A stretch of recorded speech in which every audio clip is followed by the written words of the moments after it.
Okay, before I start this, I'm going to use a different letter, and I'll explain why. I'm going to use a letter called Y. What you're actually trying to find is the percentage per year. We're going to work out Y first, which is going to be the multiplier. Once you've got that, it's actually very easy to convert it to X. So I'll form an equation. So Hans starts with $550. He multiplies it by a multiplier, which we don't know. That's what I want to call Y. But I do know when I raise that to the power 10, I get 638 and 30 cents. So to solve that, divide both sides by 550.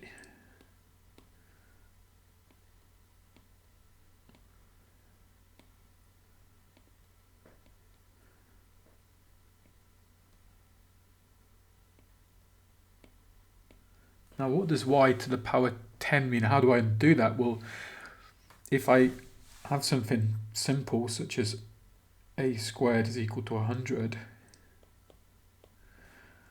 then to get that answer, I'll take the square root of 100, and we don't need to put it there, that would be a 2. So in this case, I take the 10th square root of 638.3, which is the same as 0.300, over 550. Okay, and this will give my answer, which will be the multiplier.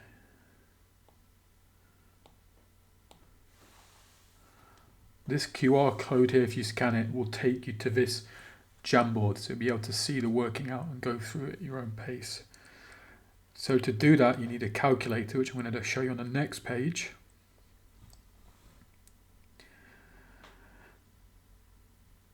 And I'm not taking the square root or the cube root, I'm taking the 10th square root. Now the QR code here will take you to a walkthrough how to do this on a calculator.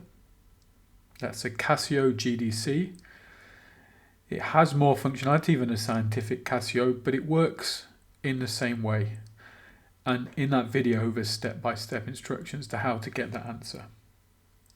So what we've actually got here on the screen when I do that is I've worked out Y, which is the multiplier.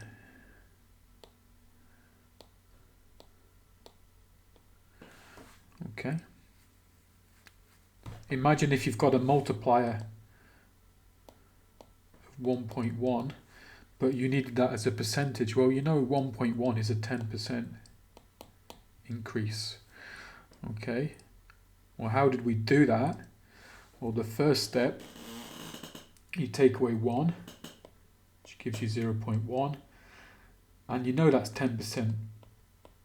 If you times that by 100, you get 10%. So if y was 1.1, your answer, in this case, x would be 10%. So in this case, I've done it on the calculator here. Take away 1.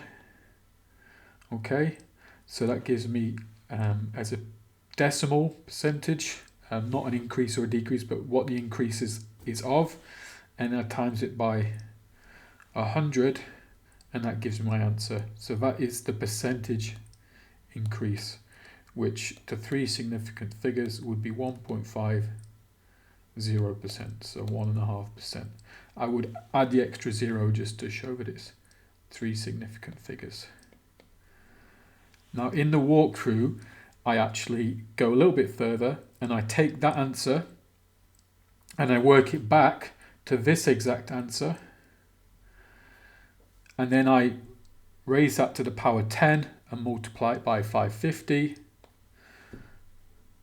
And here is just something I did on a calculator. I stored that number that we had as x. We actually had it as y. just to show that I get back to the original amount.